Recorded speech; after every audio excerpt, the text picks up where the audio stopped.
for which it stands, one nation, under God, indivisible, with liberty and justice for all.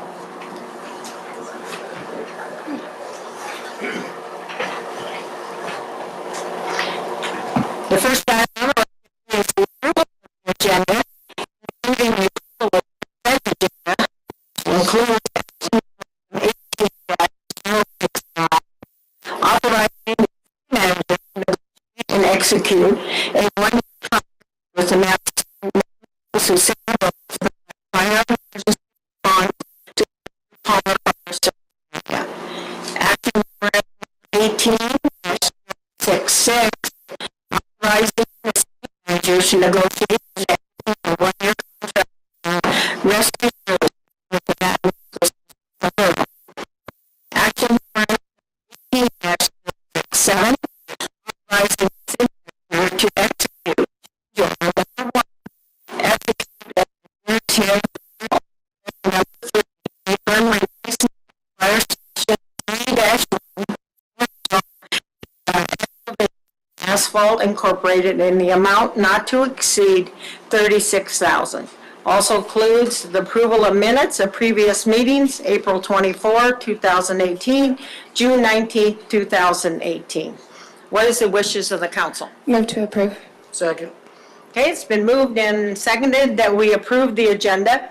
Discussion by the council? Yes, sir. Madam Mayor, Yes. I wonder if the council would allow for us to move action memorandum 18067 to new business, just so that we can have a little staff report on that. Okay. Is there a second to that amendment? I'll second that. Oh, okay. So the amendment before you is to move D1C, action memorandum number 18-067, down to H, and it would be 2. Is that correct, sir? Is that where you wanted it? Okay. Discussion on that amendment. All those in favor, please say yes. Yes. Yes.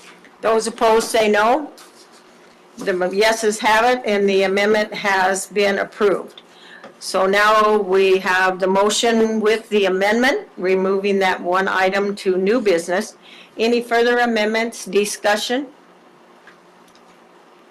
Okay, all those in favor of the approving the agenda with the amendment, say yes. Yes. Those opposed, say no.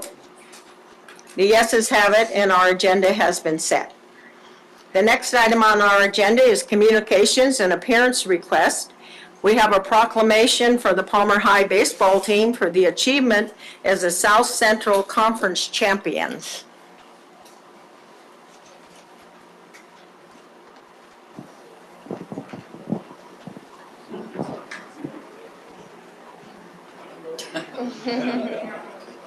Get all those boys up here. Get all. That one looks sort of old there.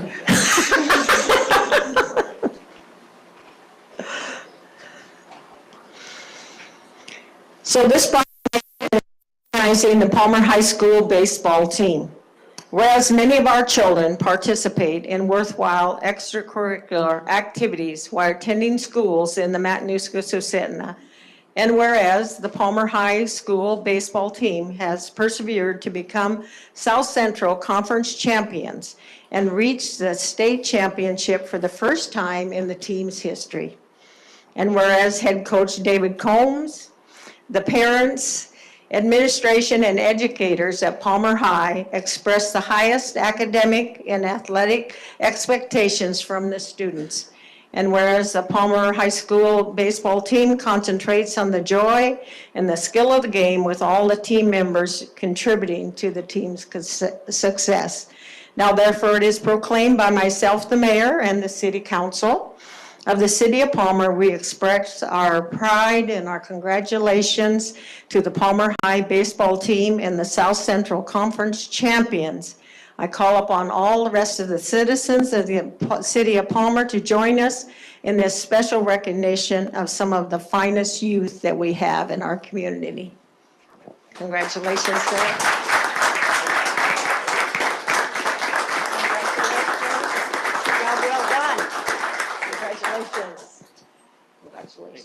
Congratulations. Congratulations. Yeah, thanks, Tim.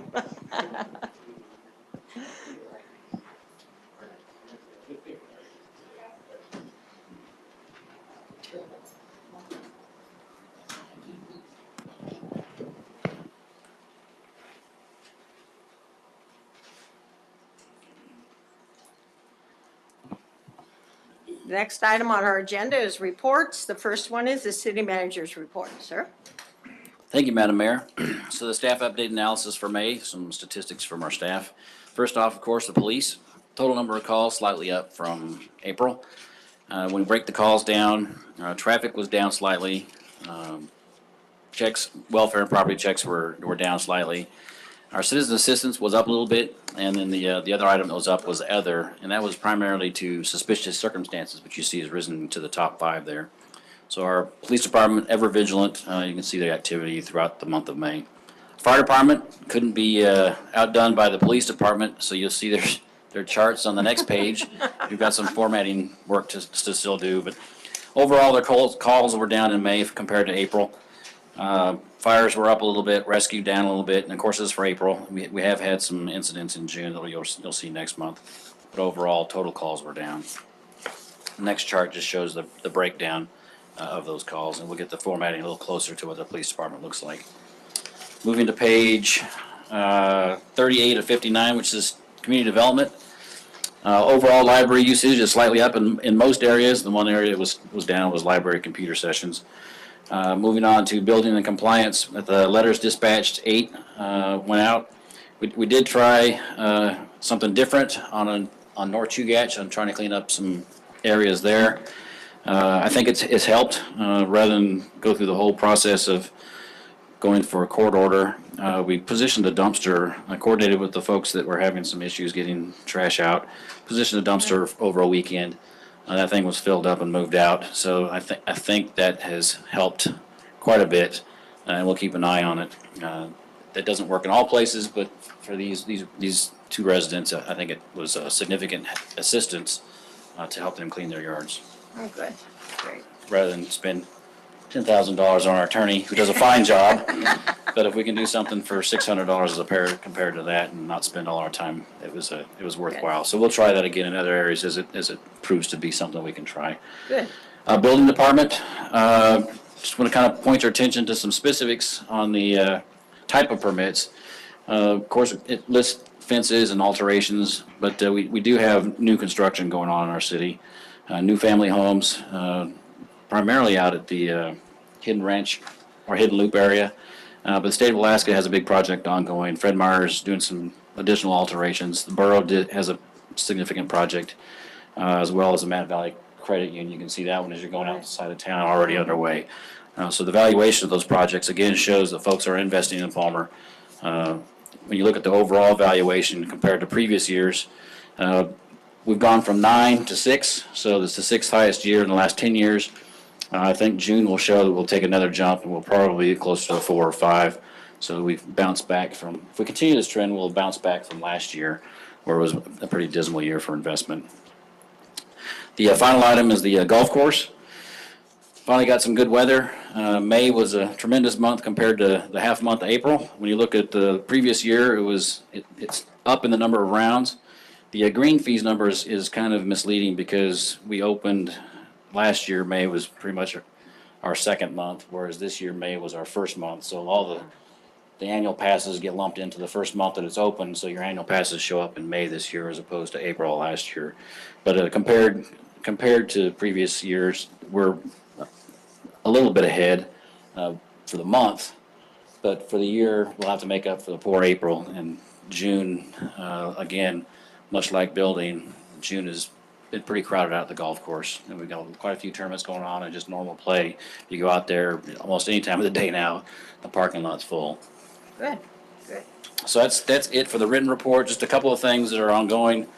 The engineer's estimate came back for the Aucklet Road that we are looking to pave with a bike path from the tunnel to connect with the bike path that picks up at the end of the Valley Way. It's just under $500,000. So the process that we'll start next will be to see about an LID for that district, and if the citizens are interested in pursuing that. And then the council can decide what percentage, if any, based on previous years, we've done, I think, right around, start at 25%. We've had grants in the past, which really picked up most of the costs. We're going to continue to pursue grants, but the big money just isn't there right now. At the federal level, talking to Senator Murkowski's office, there may be some opportunities coming down the pike, but it wouldn't be available for this year. But I don't know that we would start construction this year just because of the whole process for special assessments that we need to start and go through with public hearings. But the good news was it came in about what we thought it would during capital budget time last year, and we set aside $500,000. So if we do get grants, it'll bring that cost to the city and to the citizens down. So that's something we're pursuing. There is a movement on Rempel by the citizens that live there, the property owners, to potentially pave that street and fix some drainage issues. I'll be working with one of the citizens to put that together. The cost estimate, just rough back of the envelope, it's about the same as Auckland based on the length of the road and the work needs to be done. However, Auckland has 40 property owners, Rempel has less than 20. So the cost gets spread out much higher. So that'll be something we'll need to work with them to see if it's what the cost would be to those residents and how much the city could kick in and the whole process there. But they're working through putting together a petition and coming into the city. So we'll see how that one goes. Rempel is not on our list anywhere. I believe it was because they did pursue that once before and they said, no, we don't want it. So I don't think the city did anything with it. That was a decade ago at least. So turnover residents, it may come up onto our list and get higher priority just based on folks asking for it. So those are the two pieces going on there. How much right-of-way do we have at Rempel? Because it seems like to me that was the question, years ago regarding doing something there. Do you know how much right-of-way we have? That The would street probably be one of has? the limiting factors that wouldn't be as wide a street. Right. But I don't. Of course, it it's dead not- ends, Right. it's not yeah. 60 feet, but I'd have to check and see what Yeah. it is. Yeah, and it dead ends, right? Dead ends So, into a yeah. hammerhead that we plow into. Yeah, right. Any other questions or comments to the city manager regarding his report or anything else? Yes, Madam Councilman Mayor, Linden. you might make a note, Mr. Manager, there have been in the past water and sewer problems on Rempel, partly because of the way the street, the way things grew. As houses were added towards the airport,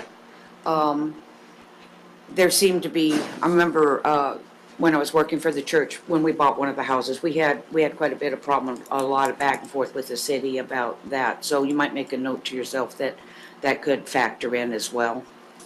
Okay. I'll do that. The one piece that really brought this to light for some of those folks was the drainage, more than the paving of the road. The drainage actually goes the opposite direction from our storm drains. So if we're going to take it to our storm drains, the elevation has to change. So that's another piece that we'll have to work with out there. Yeah, okay. Any other questions or comments to the city manager?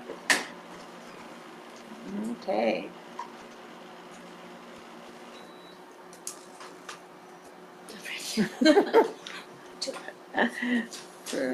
Time for the city clerk's report.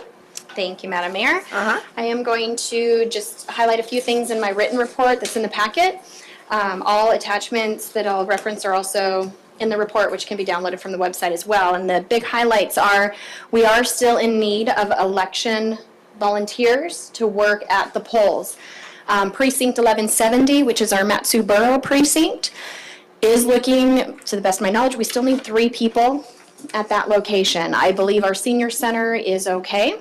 But not only for Palmer, we really need election volunteers all across the borough. So if you know anyone or anyone out there that is willing to volunteer on Election Day, which is October 2nd, please contact the Deputy Borough Clerk, which is Jessica Kilborn. They are the ones who facilitate the volunteers. And so they have the application and everything. The application is attached, and it is also on the Matsu's election webpage.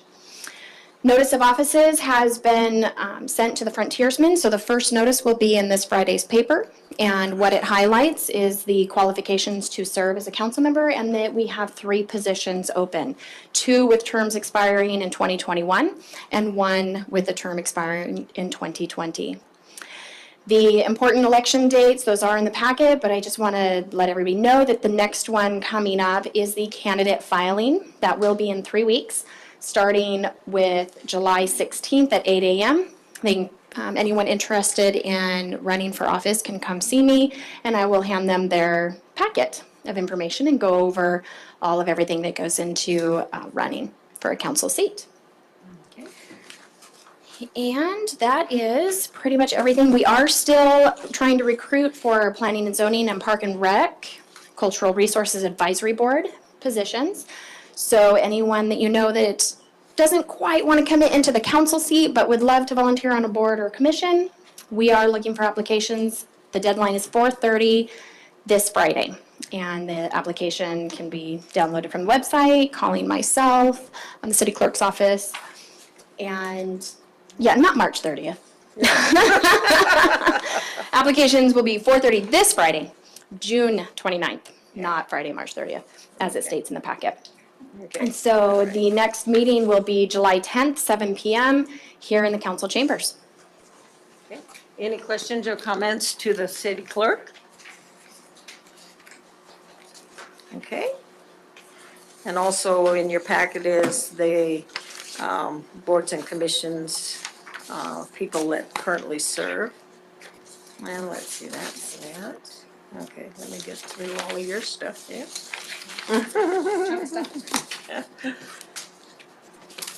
And the next is my mayor's report. I don't think I have anything to add to what I have there. I'm still looking for nominations for Palmer Pride, for Person of the Year, Business of the Year, Lawns. I have been getting some nominations for the lawns, so, and the Crime in the Valley, those meetings did take place this last week. One took place last night in Wasilla, and the other one took place Wednesday night. I don't know if anybody from the council attended any of those or not, so.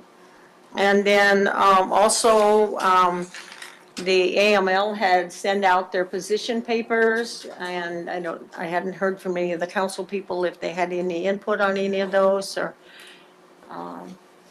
and we don't have anybody scheduled to go to the August summer meeting, so, yes. When I was Yeah. reading the position papers, the only thing, I made a little note to myself, it's all, business as usual, per Right. se. But would always, two areas of great concern, I feel, from over the years, are municipal revenue sharing, which has all but disappeared. But that needs to never be totally left alone. We do have some legislators in different positions that know how important that revenue sharing is, and I think we should support that strongly. And the other is of course, the retirement funding. We need Right. to make sure that we keep an eye on, and that help AML to keep an eye on the not tipping over and being more of a burden than it already is, considering, well, the municipalities didn't make the mistake, so. Yeah, But right. that was my only impression. Great, good, thank you. Anyone else? Okay, the next item on our agenda is the city attorney's report, sir. There was a recent U.S. Supreme Court case on internet sales tax authorizing Right. states to tax internet sales. I don't know whether that's something the city will be interested in or how that case translates to municipalities. By interpolation, it might reasonably do so quite cleanly.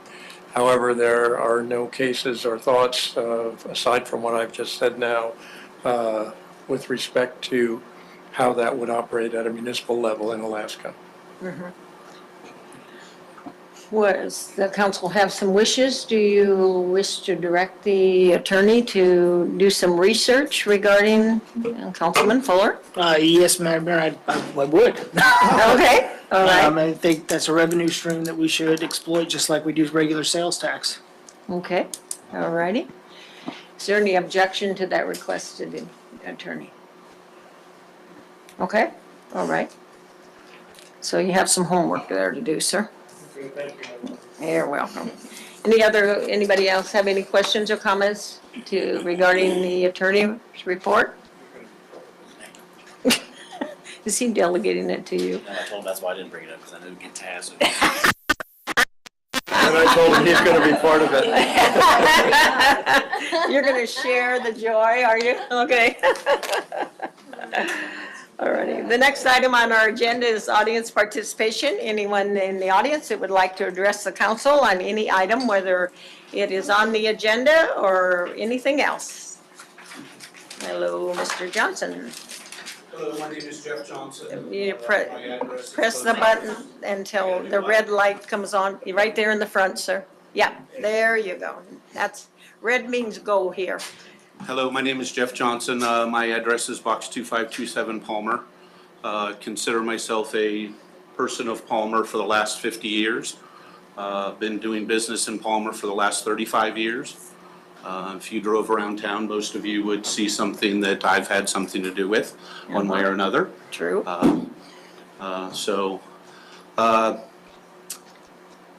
When I first got started in my business or started developing property, there was a kind of a vision that I had for the city of Palmer. And I think the city's done a pretty good job with that vision over the last 20 years or so, making it happen. I was involved with some nonprofit groups that helped make green belts happen and things such as that. And over time, that's been my goal with my developments, is to try to make the city a better place. I would say probably the same is true of most of the city council people that have served on the city council. I've known many of them. And my guess is that planning and zoning is the same way. I would guess that the people that wrote the planning and zoning laws that are currently in effect, and the people at the city council that probably approve those planning and zoning laws, had at no point ever thought that we would end up with a 60,000 square foot storage facility in the heart of our town, which also potentially could have 250 U-Haul trucks sitting behind it or in front of it or around it, which is now that potential. I will also guess that this city council and this planning and zoning board probably also has a vision that there wouldn't have been a 60,000 square foot storage facility. And my guess is that here within very short period of time, the laws will change to where it can't happen again. That's my guess. I've talked to a few of you. I've talked to a few people in the administration, and my guess is that we're going to see change coming in the planning and in the zoning rules to make sure that things like that can't happen in the future. My concern is that the vision of the former city council people and the former planning and zoning people, they had a vision, probably never looked far enough into it to think that this could ever happen. My guess is that you guys are now going to look into it and probably make some changes with your vision, because you probably all don't have that same vision that we wanted that to happen. It's just unfortunate that the administration that runs the city doesn't have that same vision. We wish they would have had that same vision. If they would have, before they wrote a letter to let that happen, they would have come to some of you and said, what do you think of this? I've spoken to a number of you that were not consulted on that subject. So I think it's unfortunate that we've ended up where we've ended up. I know there's probably not a lot you guys can do about it, but I do think it's unfortunate. I think the one thing we can do, though, is we need to change the vision. I hope that vision does not get to continue forward. Thank you. Thank you, Jeff. Anyone else?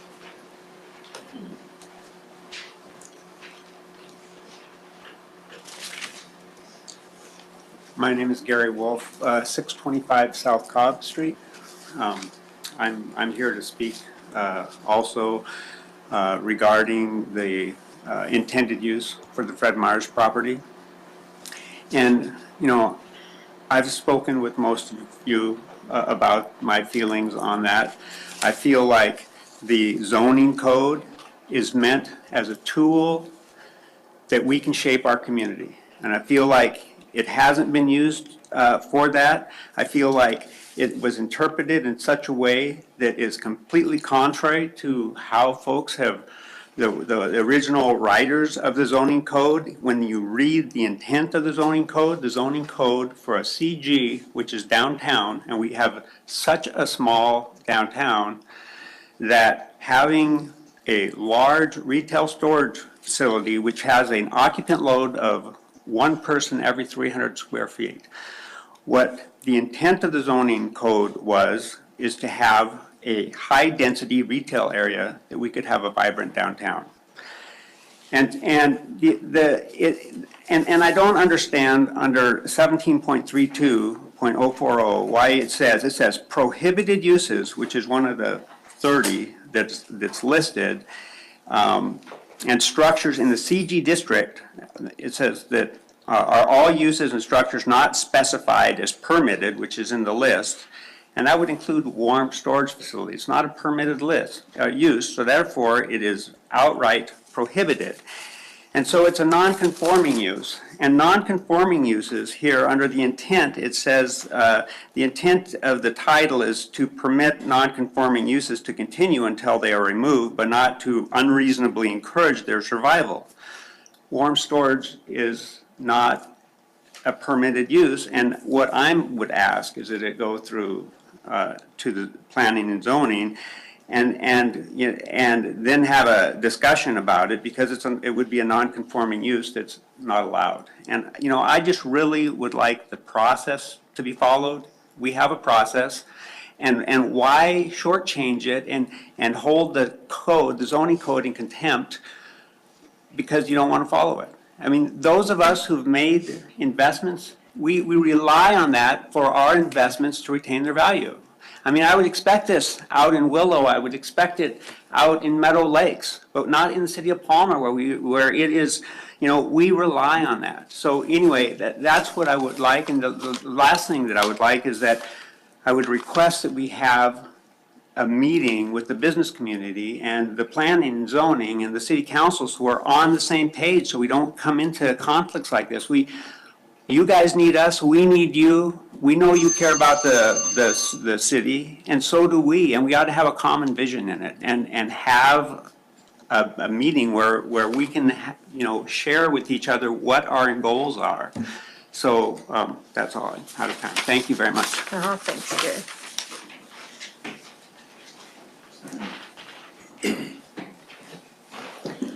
Hi, good evening. My name is Mark Austin, P.O. Box 587.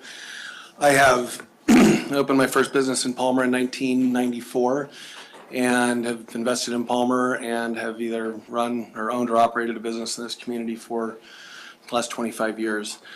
As was mentioned, I think we all know what we love about Palmer, and I think that we could also say we could probably all agree on what we love that's not about Palmer, and to be thoughtful about how we develop. The low-hanging fruit is economic development. There's no one that's going to think that that's a bad term. What the hard part is being thoughtful about it, being intentional about it, and I think being very respectful of the people that have already invested before. To have one project come in that is completely incompatible really disregards the people who have risen to and helped to build Palmer to this place that it is today and what is so important. I would love to invest in Palmer into the future. I love this community. It means the world to me.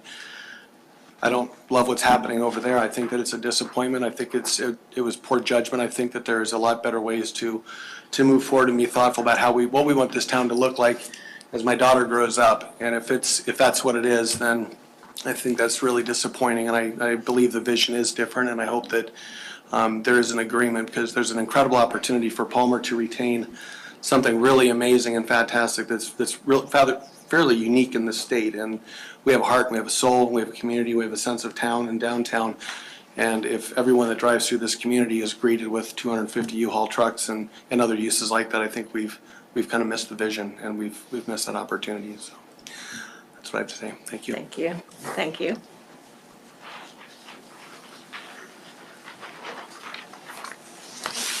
My name is Chris Whittington Evans. I'm a 22-year resident of Palmer area and have owned businesses and paid taxes here since 2003. I'm also an architect, and I work regularly with staff here, administration here, Dave, Joan, Nate, Chris, at times the council and planning and zoning commission, to try and help my clients and the city to achieve their goals. I'm here to speak regarding the former Fred Meyers and request the city, through established means and methods, follow Title 17, and that a large retail establishment may not be used principally as a warm storage facility. unless and until it receives a variance. Per the code, if it is not a permitted use, it is prohibited. I'm not opposed to U-Haul or anyone else owning a 60,000 square foot retail establishment, as long as it's going to be used for retail, or go through a variance process that establishes its use and conditions for its use in another fashion. Storage in that facility currently is not an accessory, it's a principal use. I believe you have the opportunity still, I believe the city has the opportunity still, through plan review, where it will presumably have to go through a plan review process for any changes in the facility to take place, for life safety requirements, for accessibility requirements, exiting pathways, et cetera, to be established, to be flagged in that process and sent to planning and zoning, where it would have to go through a variance process. I ask you to encourage that of your administration. And for that variance process to be exercised and followed as it is in the code. The code is not to be cherry-picked, in my view, or in anyone's view, really. A couple of months ago, this body used the code to permit a shooting range by using the discharge of firearms provision and test. A lengthy debate on how much noise might be generated, what constituted a disturbance, et cetera, was debated, and a permit was granted. In the same action, possibly due to the expedited requirements or needs of the permit, the person applying for the permit, the permitted and prohibited uses section of Title 17, namely the manufacturing portion of that, along with the shooting range portion, were dismissed. The opportunity to send the matter to planning and zoning for their review and recommendations, as Councilman LaFrance suggested, withered. If you want to incentivize, then come up with a codified means of doing so. And unless and until then, we all have to follow the process. We all have to follow the code. I have to follow the code in my business, and I look forward to doing so in the future with the city. Thank you. Thank you. Just citing it.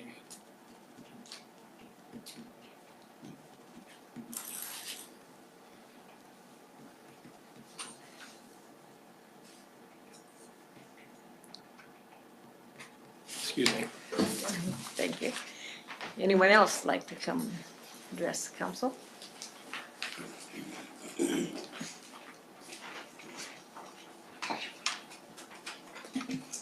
Jill Valerius, I'm a local resident here in Palmer as well as a business owner. And I'm not going to go through all the coding stuff, but my understanding is that we have zoning and coding that's been decided on at some point already. And I think, you know, as council members, you guys have a lot of decisions to make and a lot of things to look at, and those are your guidelines, so that you don't have to pick and make choices and make people mad and upset. You know, that's why we have all these rules and codes. You know, that's the same reason I can't put a business where my house is in the city of Palmer, because it's not zoned that way. So as far as the vision of Palmer, I mean, I think many of us have a vision of this nice town. Like, I agree, like, you can see this kind of crap, if you will, in Meadow Lakes. You're gonna see it in Wasilla, you're gonna see it in Big Lake. Like, none of us wanna see this in Palmer. We need vibrant businesses in this town. We have a great young community, and we have like so much opportunity. And not that U-Haul's a bad thing, but they need to use that space according to what it's zoned for. So I would appreciate if you guys can help shape the future and really take a look at that. Thank you. Thank you.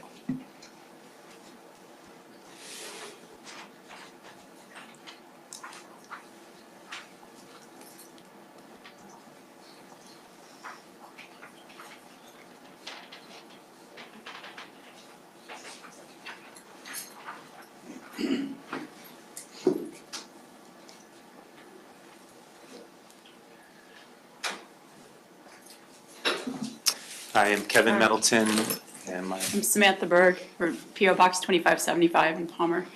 we're 13-year residents of the Palmer area, and we ran a successful business in Palmer for 11 years. And I guess the short, direct request is that the council really do refer the use of this property, the U-Haul owned property through a planning and zoning process committee. I completely echo Jeff Johnson's comments, Gary Wolf comments, Chris Whittington's comments. This is really a defining moment. It really is for the city of Palmer and what it is and what it will be. We looked at buying property a few years ago, commercial property, and it was so clear. The codes, so there's a due diligence process. If you invest money in this area, it was made so clearly how a property could be used and not used, and if you're going to go outside of the codes, there'd be an entire process. And if that's true for someone like us, for a $200,000 piece of property, for a $3 million property, this was a very, very conscious decision. I mean, this is something that happened in the name of expedience. And I don't know the nuts and bolts of running a city, but as a business owner and as someone who really loves this town, it's like to miss the big picture of what this town is and what it can be. What Palmer will be can still be shaped. And Think about the missed opportunity for tourists coming through this town to have that, and again, we're not against U-Haul, but to have that just sitting in the middle of town, warm storage and rental cars and rental trucks in there where it could be some really creative, even if it was Wasilla just put in a trampoline park, or an ice skating rink or something that would be community oriented. There were so many other possibilities for that space, and it just makes us sad to see that space go to something that's really not going to enhance the town. I actually didn't know that they had, when I saw U-Haul was going to be the owner, I thought, my God, that's a lot of packing tape and boxes to sell. Can you put that many shelves? Really, is there that much of a demand? Because I just assumed it was going to be a retail operation. I had no idea there would be a self-storage. And we started to talk about this with friends from Anchorage who live near a U-Haul on the east side. And it is a site of constant criminal activity. And we just actually found this out yesterday, and we mentioned it to some friends who lived in Anchorage right next to a U-Haul facility, and they said there were break-ins every night. People were trying to siphon gas out of the trucks and people breaking into the facility, and it was a real issue, and that really surprised us that it was a magnet for crime on top of everything else. And so the downstream consequences of this are, my God, and the people who have invested in this town. So I just wanted to really support the council members to refer the use of this property through a proper process of planning and zoning, at least to set a precedent. Thank you. Thank you.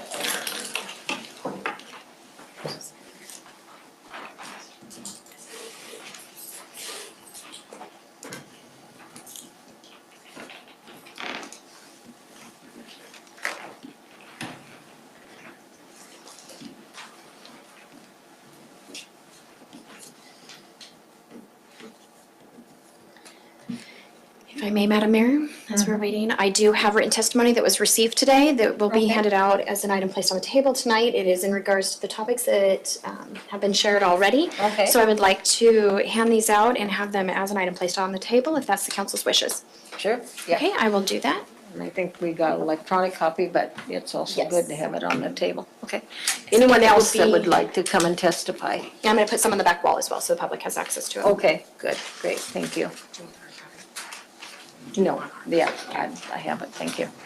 Anyone else that would like to come and testify to the council? Press. I wasn't going to say anything. My name is Cynthia McMillan. I live on Alaska Street. And for the last couple of years, being on the main street right here, all of us have gotten some harassment if we leave a vehicle parked longer than 24 hours. I don't know what that's about. I don't know if one of our neighbors has been calling, but all of us up and down the street have talked about the fact that you can't, pull your RV out and park it in front, get your stuff packed up, leave it overnight. The police show up and leave a letter on our, it's not an ugly RV, it's beautiful. It looks like affluence going up and down the street, you know what I mean? It's not like people are leaving junk cars on the street. We have been harassed for the last couple of years living on that street because of the visibility to downtown. I believe that was it. And it's not always the police that leave the letter. We're not even sure who's leaving these letters all the time. It might be one of the neighbors, I don't know. But there is code that we can't leave a vehicle on the street for longer than 24 hours, and it's being enforced in our neighborhood. But when I leave for work every morning to drive to Anchorage, I get to drive right by that. And I feel like, you know what? If that's not going away, I want to be able to park my RV in front of my house while I load for my camping trip. I mean, and is there going to be any way to recoup possible loss of revenue from the investment I have for my retirement in my home, which I chose in downtown Palmer near the schools and near downtown, and it's really horrific. I was here the big night of the discussion for the gun range, and then I begged, is there anything we can do? I don't know, but I'm here to say that I really hope that you guys can work to minimize the negative impact on that business in town. Thank you. Thank you.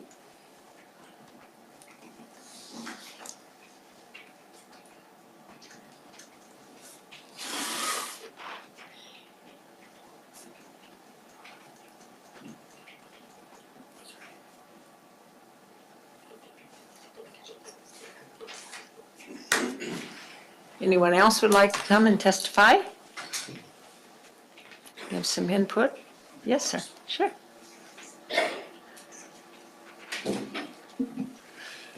Yeah, I'm Tom Newman. Been in Palmer for 35 years. Have built a business here. I have 50 employees in the south of town. I have no business in Palmer. The reason we're in Palmer, and I bring people who make about twice what the borough average wage is because it's a cool town. That's not cool. That sort of tanks the whole impression. I mean, the whole reason we're in town is because it's a neat place to be. I have people with families. I have people that are bright, make a lot of money, and have choices as to where they are. And they come to the valley because they like it. They like the trails. They like the activities. They like Palmer because it's a cool town. Now we've got a U-Haul on whatever that is, 10 acres, prime real estate in town. And it's become something that is basically going to be an eyesore and a nuisance. Anyway, thank you. Thank you.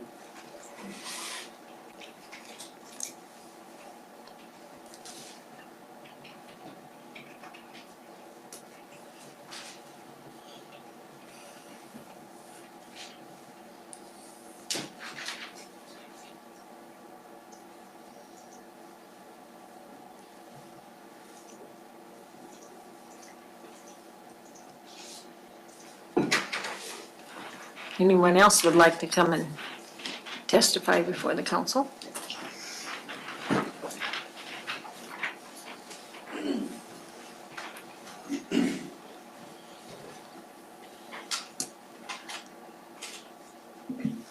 Hello, my name is Bill Obie, and I was here about the gun range, and so you probably know some of my views.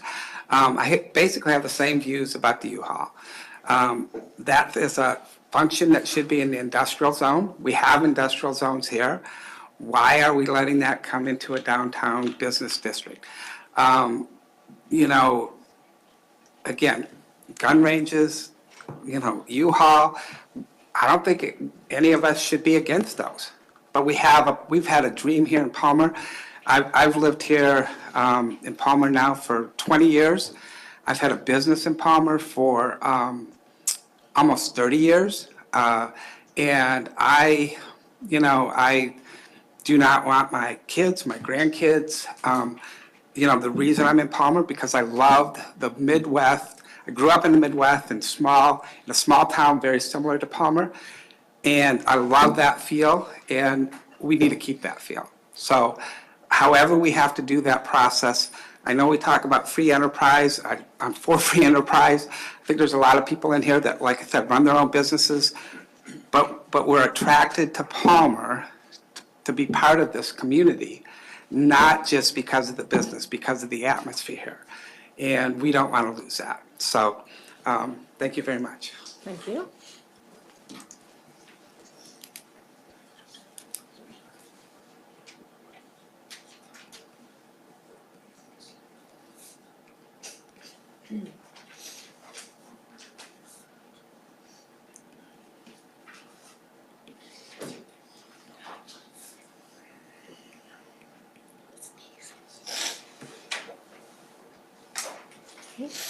Anyone else like to come and testify? I'm Ann Thomas. Okay, turn on the mic, please. There you go, thank you. Ann Thomas, and I have had a business here since 2004, and actually a second business since 2007, and then a third business since 2015. In the third business, I had a pool put in to the gym in the Kozlowski building, and during that time period, I needed to go through some permitting. And at one point, I had a group from the permitting office come in and say, we're just not going to let you open this pool because we don't like it. And that kind of shocked me because I thought that there was codes and permits that I needed to follow. And so in a phone call to somebody who was down in Kenai who'd come up to run this sort of review of my pool, she said, well, in Anchorage there are permits. In Kenai, it's a gray area and we have no idea what's going on in Matsu. And that was from somebody who was going to issue me a permit on a pool that was already built and that I had already taken, sort of a loan from the bank and sort of invested in, which was kind of shocking to me. I grew up in Africa where the laws aren't always followed, and I kind of thought more from being in the United States. So I guess my point is that that was astonishing to me that I would have somebody say, well, in Kenai it's gray area and we have no idea what's going on in Matsu. And then eventually I had to call somebody in Fairbanks to see if I could get a permit. And then eventually Shelley Hughes, our representative, I just got on the phone and said, I need your help. I'm a small business owner and I need to find out how I can get a permit for a pool that I've already invested in. Long story there, but really I guess I would just hope that the people who are reviewing the zones and codes are looking at it appropriately and allowing what's allowed into Palmer by what the code says and what the zones say. So, long story there, but I hope everybody's reading the codes appropriately and allowing what's in the city. The other things that I do also as a business owner, invest my time and money here and employ people and search for people who would come and live in a little town in Palmer. And, my ad says it's a unique, one-of-a-kind town, and please come and join our vibrant community, and I hope it stays that way. Thank you.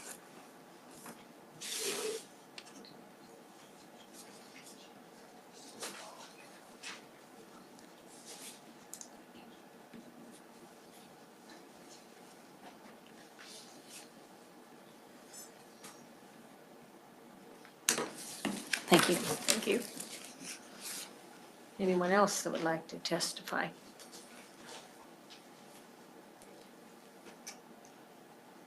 Anyone else? Okay. Seeing no one else come forward, I will now close audience participation. The next item on our agenda is Resolution 18-016. The resolution supporting the construction of a restroom facility on the Alaska State Fairgrounds. What is the wishes of the council? Let's move to. Second. Okay. It's been moved and seconded that Resolution 18-016 be approved. Discussion, questions, comments?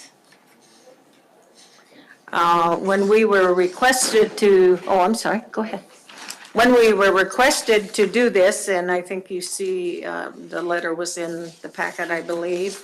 One of the questions I asked the city manager was if there was some money in one of the budgets someplace where we could do a little seed money to help them get started. And you want to go ahead and talk about that, sir? So I'll let him give you the answer he gave me, so you don't need to hear it secondhand, you'll hear it firsthand, so go ahead. Thank you, Madam Mayor.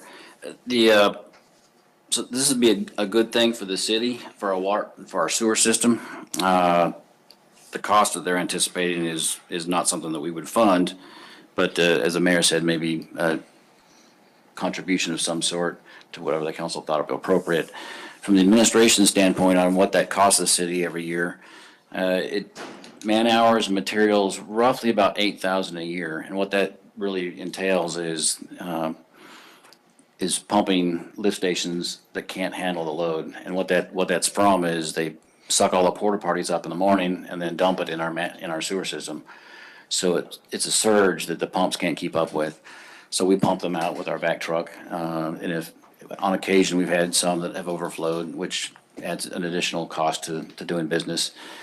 So if they do put this restroom in, it would ease that burden, and that burden is about $8,000 annually is what we estimated.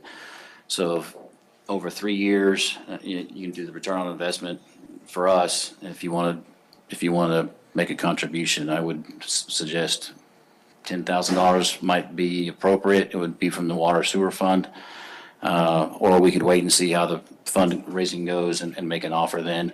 I don't know how many folks have asked for a resolution support. I imagine it's probably not too many, but that might be a goodwill gesture. Again, not something they've asked for, but with the resolution support, we could go a step further if the council desired. Okay. Comments from the council? Councilman Beck? Oh, I'm sorry. Oh, Councilman Moore. Thank you, Madam Mayor. Excuse me. No worries. I think we should just, I think we could endorse this, but I would sit back and see where they go for the funding. You know, if, are they expecting us to pay for it all, or I mean, kind of get an expectation of what they're looking for. Just throwing money at them, I don't think is a good way to go. I think we could endorse it. I think they make enough money, that they can do this themselves, or get grants, but I don't think the city should be, I mean, I think it sets a bad precedent if we start funding, you know, amenities for nonprofits around Palmer. Okay. Deputy Mayor Best. Thank you, Madam Mayor. I am in support of this resolution where we're given the nod, letting them know that we think that this is a good idea. When it comes to allocating any funds for it, I think we should definitely hold off and see kind of where it goes. I agree with the councilman member there, so. Okay. Further questions or comments by the council? Go ahead, sir. I was going to clarify that the action tonight is simply the resolution of support. The money was just a discussion for future. Any other questions or comments?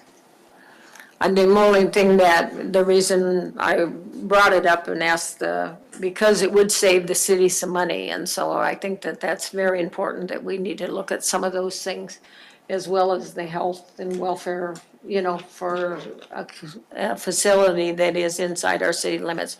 Now, what that amount should be, you know, that we can all decide that. But I think that we should probably, especially this one, when the figures will pencil out, and it will save us some money as well as improve and hopefully bring more people in, and they'll pay more sales tax out there.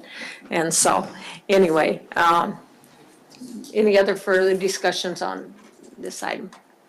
Okay, all of those in favor of resolution number 18-016, please say yes. Yes. Those opposed say no. Okay, resolution number 18-016 has been approved. The next item on our agenda is action memorandum 18-067, that we move from the consent agenda down to item number H2 under new business. And do we want a staff report before we have a motion? Or are we ready for, you want a staff report? Okay, go ahead, sir. Thank you, Madam Mayor. This is the change order for the front parking lot. When we sent it out for bid, there was 4 pieces to that. There was the front parking lot, which is our primary effort, then the back parking lot, the fire station, and then some electrical work to wire the fire station to the building, this building, for a future generator. The overall bid was way more than we could afford. With the fire station parking lot and with the front parking lot, that was within what we had budgeted. We didn't award this additive piece at first because we weren't sure what we would find when we dug into the front parking lot. We're well into that now. We've dug up as deep as we're going to dig.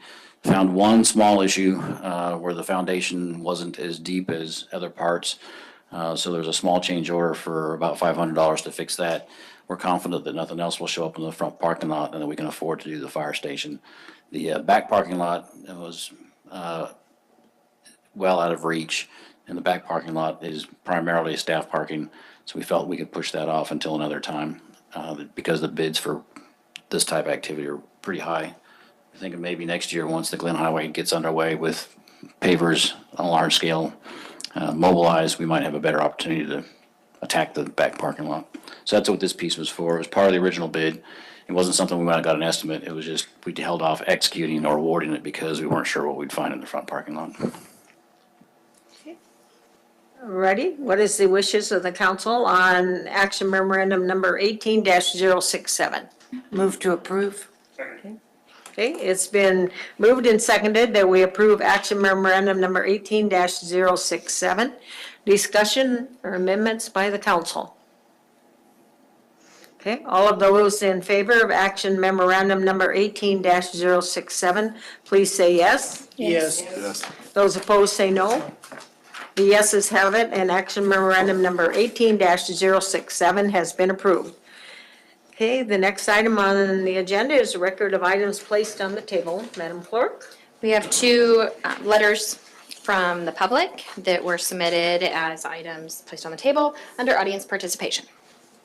Okay. The next item on our agenda is audience participation. I will open up audience participation. Anyone that would like to address the council on any item that's on the agenda or any other item that they would like to bring attention to the city council, they can come forth and testify 3 minutes if they are representing themselves and 5 minutes if they're representing a group. Anyone want to come forward? Okay, seeing no one come forth, I will close audience participation, and we will start with council member comments. And well, I guess Councilman Carrington, we'll start with you. I was going to start at that end of the table, but go ahead, Councilman Carrington. Oh, next week's the 4th of July, and just wish everyone to have a fun time and stay safe. Thank you. Councilman LaFrance? Thank you. I'll start with the easy stuff. Little A Triathlons this Saturday up at Crevasse Moraine, Matanuska Lake. Should be a great event. Hope to see folks there. Brings a lot of people from Anchorage out and to our trail system, which I think is really valuable. Hatcher Pass Marathon is June 7th, so if you want a true flogging, go for that. And, all right, Nate, let's talk about this. So, we had a lot of testimony tonight that highlighted the fact that a decision you made due to interpretation of the code was bad for many of these local business owners and many of our residents. And I think this building will be your legacy as city manager, which isn't fair, but it will be your legacy. Recently, we've had the opportunity to read an attorney kind of interpret our code in a very different way than our city attorney has in these terms. And I think they've made a very strong argument that how you're interpreting code is not appropriate. And so I understand that this ship has pretty much already sailed for this building. But I really caution you to, when we go down these roads, that to take a look to the future, because if we extrapolate from the decisions that you've made, essentially anything can go into our central business district. And that scares me a lot. And it should scare you as well. So please act carefully in these terms. And we recently received a letter regarding our solid waste district. And I know I'm skipping topics now. I know that was also in regards to a legal decision that came on a number of years ago.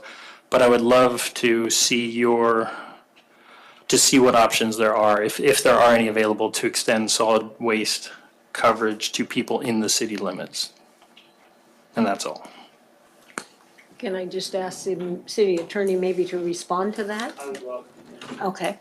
Mike, would you, and I don't know if you've seen the letter. Did I forward you the letter where the lady was asking? Okay, all right. Yeah, Madam Mayor, thank you. Uh-huh. The solid waste issue happened before my tenure here. Tom Healy, who I think was the city manager at the time. But what was happening, as I understand it, I haven't looked into any files on this, so there's more from memory and anecdotal information than anything. But solid waste in Alaska is subject to the Regulatory Commission of Alaska's requirements for a certificate of public convenience and necessity. And there's typically service areas that are required to be issued by the RCA based on need for the public, the ability to provide the service by the operator, and the public interest in doing that. Palmer is a solid waste public utility and has a certificate of public convenience and necessity from RCA. I believe the other provider in the Palmer area was Waste Management. Mr. Hanson can probably help me out with that because he was here and has a very long tenure with the city, as many of you do as well. And Palmer was collecting refuse, allegedly, I will say, in Waste Management's service area. And they were called to the carpet on that and said, no, we won't do that anymore. And everything was fine. There was no lawsuit, as I recall. And in order to extend the service area the city currently operates under would require an application to the RCA and showing that that the city can provide a service even though there's a competing service provider in the service area. With regard to how that affects our ability to set our own rates, I would have to examine that further. I'd probably confer with Mr. Hanson on that as well. But currently, the city is not rate regulated by the RCA, although we are subject to some of their statutory provisions. And it's a very prudent position of the city council, the mayor, and city and manager not to be rate regulated by the RCA, because every time we wanted to change our rates, we would have to go to them with an application, and there would be a public meeting on it and all of those sorts of things. Here, you're the masters of the utility rates of Palmer, even though you have public hearings, you put them in your budget, and the public comes and says, yeah, we like those rates, no, we don't like those rates, and you respond accordingly. So that's my knowledge of that issue. I know the city manager is looking for some more corroborating information in the city records, and I don't know if there are still records available for that. They might have gone through the retention destruction policy, but we might be able to, there might be some RCA records too, although I don't know that for certain. So if anyone has a question, I'll try to answer it, but I'll say right now I do not know all of the details or all the answers to those issues authoritatively anyway at this point. Councilman Linda Combs? If it'd be helpful at all, I remember this issue very well, mostly because it took 2.5, 3 days of one of the only vacations I was on during the 6-year period of time when I was married to the mayor.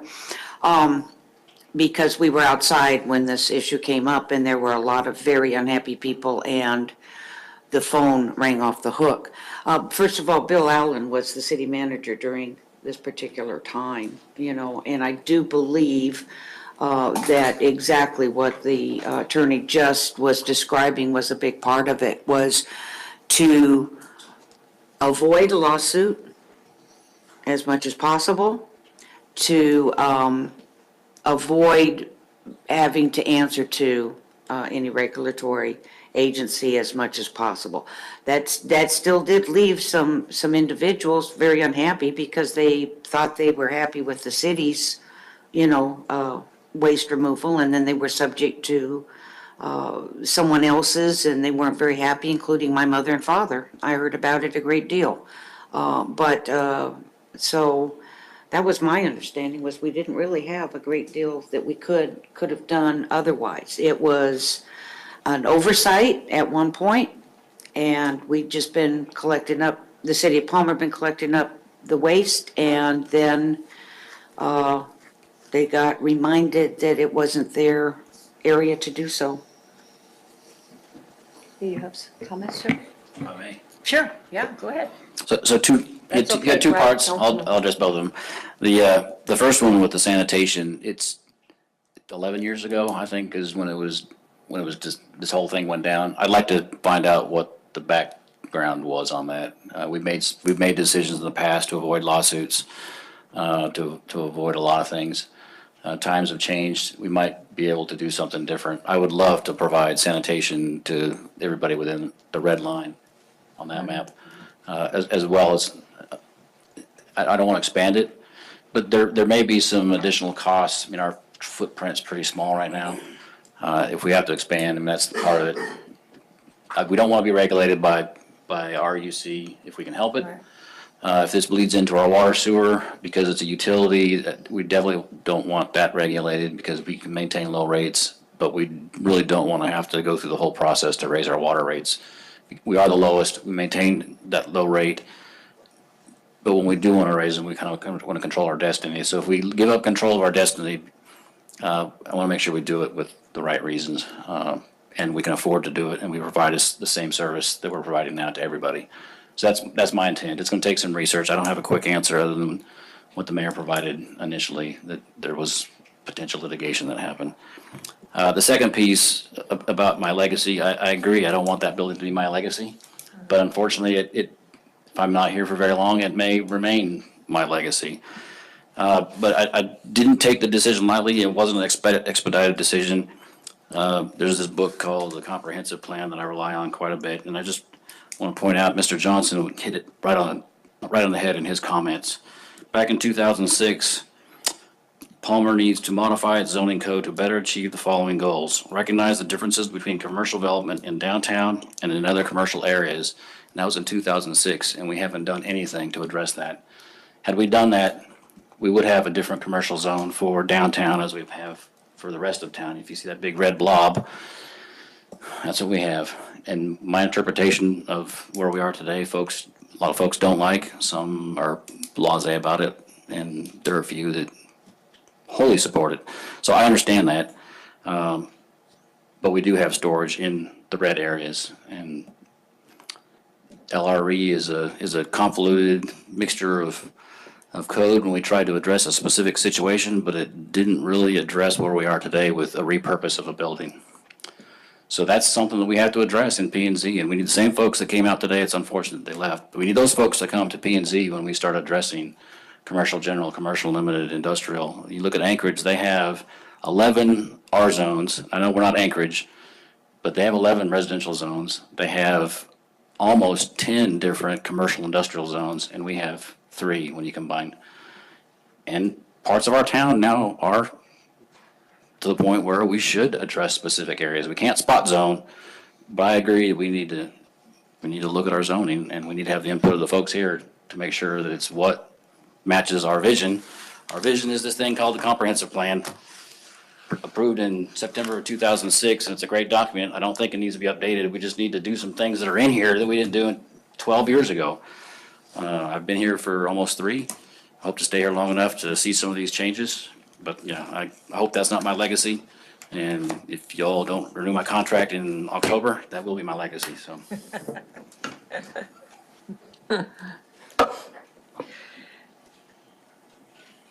That help you one way or the other? Okay. Okay, good. Well, we will look forward to, some future reports from both the manager and the attorney on it, and then we can go from there. And I was trying to think, was it last year that MTA had the question on their ballot regarding the fact they wanted to come out from under the RCA regulations because how much money it was going to save MTA by not having to go. And that was one of the questions they had on their ballot when it came out, because that's a very expensive, and that will have to be in the equation also, is how expensive. Yes, go ahead. Madam Mayor, being a veteran of the Matsu garbage wars years ago with Wasilla Refuse and others, it was a really hard-fought argument about extending service areas, and the Matsu used to issue a contract without a certificate of public convenience to pick up the dumpsters from all the schools. And the refuse carriers took issue with that. We had a battle in front of then the Alaska Public Utilities Commission, now the RCA, and there was a statutory amendment to allow for municipalities to collect and dispose those dumpsters. But people are very protective of their service areas, and probably rightly so, because they're valuable, and the more people that come in, the less value those service areas have. And there's also 3 cases in Alaska related to encroachments into solid waste and disposal service areas. There's one out of Kenai, maybe there's 2 out of Kenai, there's one on the North Slope, and those are the 3. I haven't read them in a while, but I was quite familiar with them at one point. So there's some backstory there to that whole issue. So it's an important consideration to look at clearly, and it sounds like that's the direction that we'll follow. Good, thank you. Ready? Deputy Mayor Best, comments, questions? Thank you, Madam Mayor.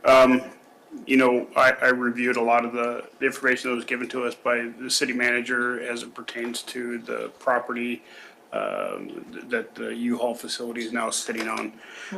One of the statements that Mr. Wolf had talked about, he said it was actually the equipment being sited on that location was prohibited use. And under prohibited uses, I see parking or storage of heavy equipment such as tractor trailers, graders, or trucks. And I think that that's what he was maybe kind of referring to. But that's talking about heavy equipment. And if we go back to permitted uses, 27 is tool and light equipment rental.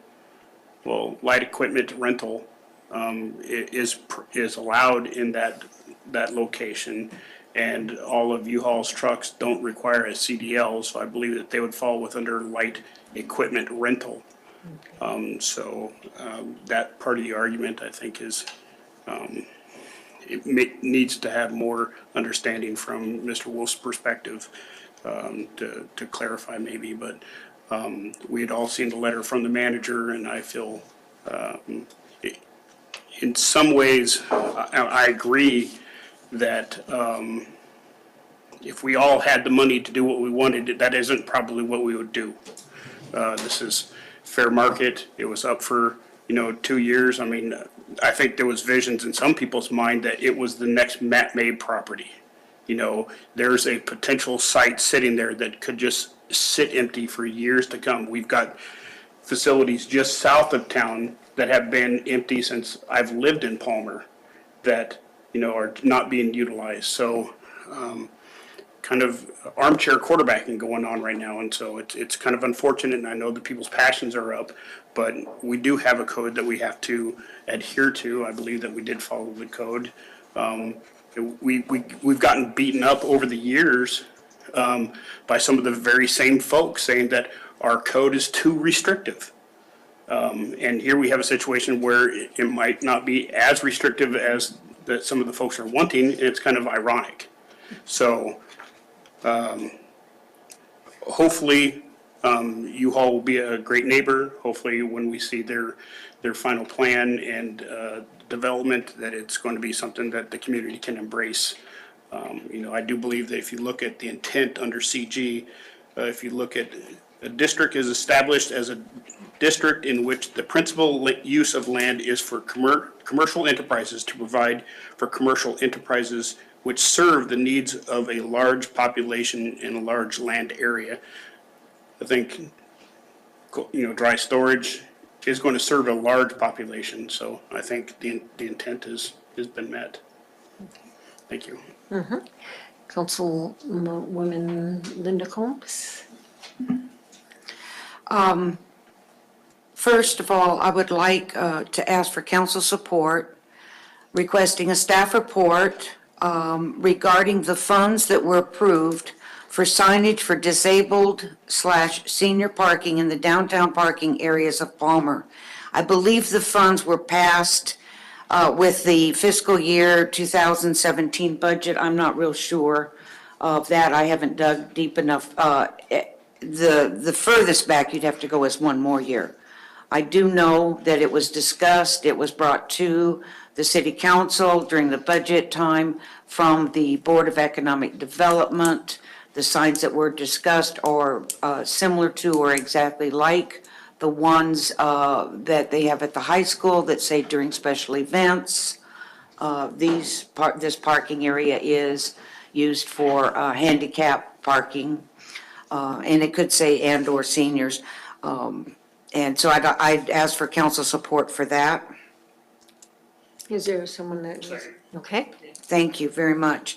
I appreciate the mayor reminding all of us about the Palmer Pride Picnic, which will be July 27th. It's one of the rare times that we don't have to be overly concerned about the Open Meetings Act because everybody expects to see the city council pitching in and doing their hot dogs and vegetables and that sort of thing. And it's a great opportunity for our community to get an opportunity to see and speak with possibly our city council. So I'm looking forward to it as always.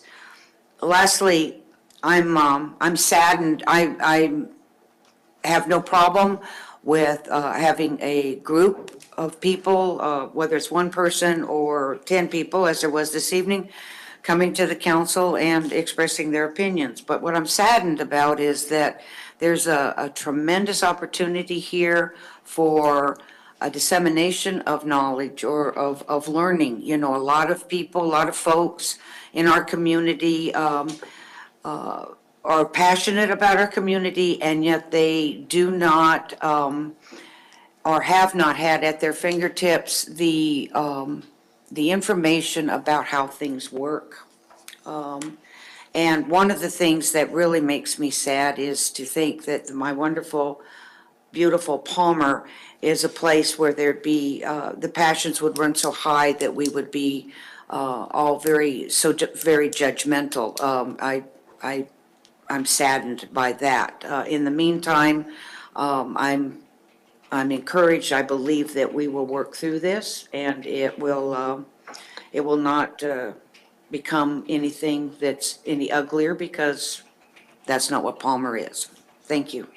Councilman Fuller, comment? Thank you, Madam Mayor. Echoing, I wish the folks would stick around to listen to our comments, but we heard theirs. But I sympathize with them. But again, you know, our comprehensive plan is over 15 years old. You know, so, you know, what do we get? Oh, wait, 2006, doing math in public, 12 years old. But, so, I mean, it just, you know, we haven't acted on it. We've actually regressed from it. I mean, when we took and made the brewery industrial again, it's exactly opposite of what the comprehensive plan was. We've set a precedent. So, I mean, I don't want to see it turn into a U-Haul, but again, money talks. And it fit the parameters. The city manager did what he could with the tools he had that we provided in the ordinances.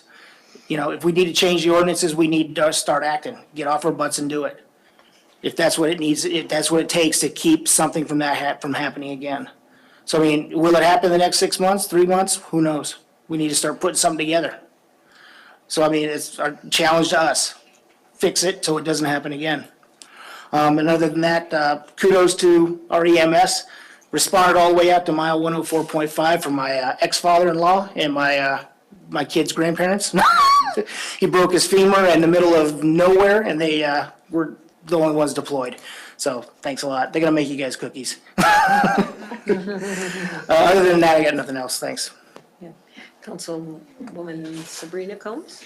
A lot of what I feel was said by Councilman LaFrance, but I want to read a sentence that's on the front page of KrogerRealEstate.com. It says, Kroger Real Estate is dedicated to backfilling store locations with new users who best meet the neighborhood's needs. So I think it's pretty evident that that didn't happen in this situation. And a lion's share of the blame for what's happened can go to Kroger for not thinking about the best things for Palmer versus their pocketbooks. That being said, I do think it was a loose interpretation of our code, and it could have been possibly prevented. And we need to rally a little harder from the administration side to make sure that the vision for Palmer is what we want it to be. I think we should instruct the Planning and Zoning Commission to review the code, look at that comprehensive plan, and make the changes necessary so that this doesn't happen again. Congratulations to Palmer High Baseball. I'm extremely biased on this one, but that team has worked very hard for a long period of time, and thank you to the mayor for recognizing them tonight. Yeah, thank you. Well, it was well-deserved, so it was easy to do that. And with that, I will adjourn the council meeting.